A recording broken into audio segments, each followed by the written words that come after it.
Ustaz, saya tahun depan mau menikah.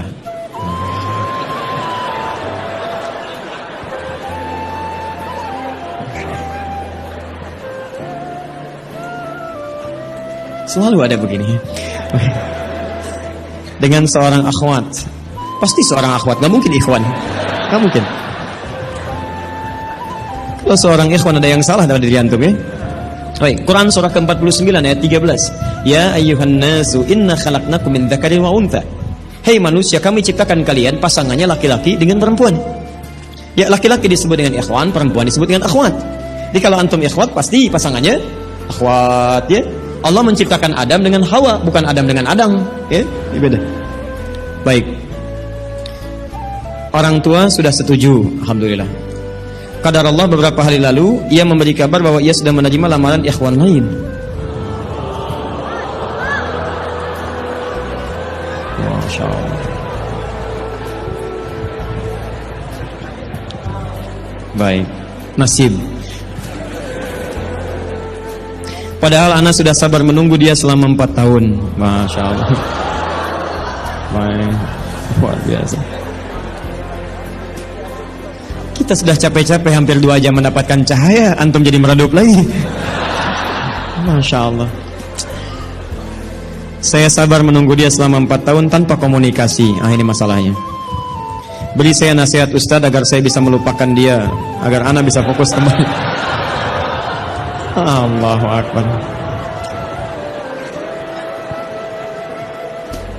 Agar saya bisa fokus kembali menghafal Al-Quran dan hadis. Ini ujiannya. Jadi pertanyaan saya, antum pengen menghafal Quran dan hadis atau pengen menikah? Baik. Quran surah ke-57 Al-Hadid ayat ke-22. Quran surah ke-2 Al-Baqarah ayat 286.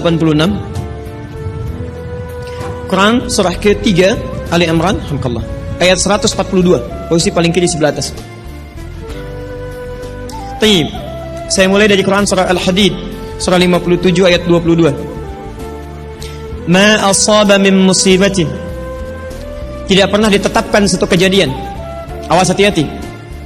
Di bumi fil ardi wala fi anfusikum, atau menimpa dirimu, illa fi kitabin min qabli an nabraha, kecuali semua itu telah tertuliskan di dalam kitab sebelum semuanya nampak dalam kehidupan.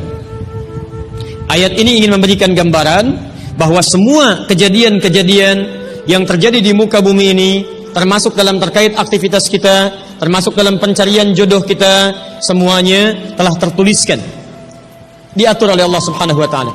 Singkatnya, semua ada dalam aturan Allah.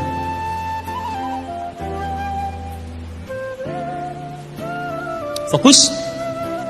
Lihat, Allah telah mengatur si fulan hidup sekian sekian sekian, meninggal sekian sekian sekian, rizkinya sekian, jodohnya akan mendapatkan sekian sekian sekian.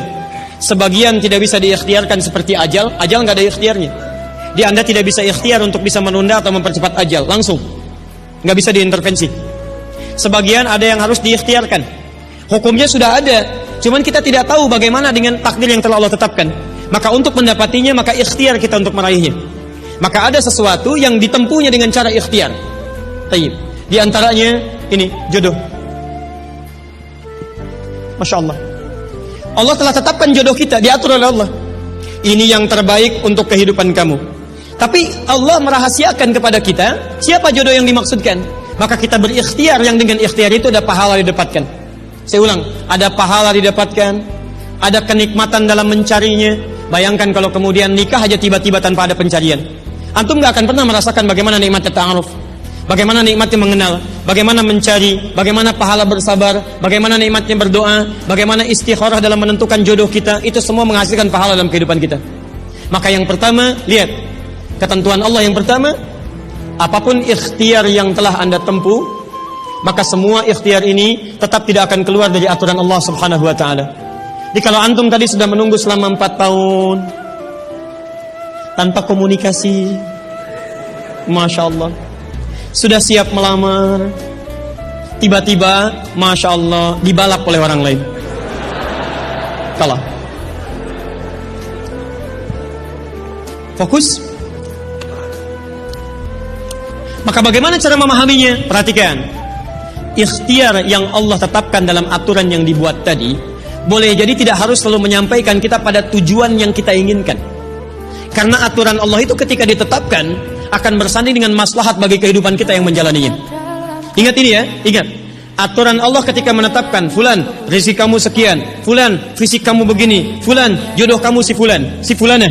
Ketika Anda menempuhnya dengan ikhtiar, tidak harus kemudian Anda meraihnya sesuai dengan keinginan Anda. Contoh, maaf, Anda ingin misalnya sekolahnya ke ITB, Anda ikhtiar, juara satu. Begitu tes di ITB tidak lulus, lulusnya ke IAIN. Misal, harap-harap ke ITB, masuknya ke IAIN. Harap-harap ke ITB, masuknya ke UNPAD.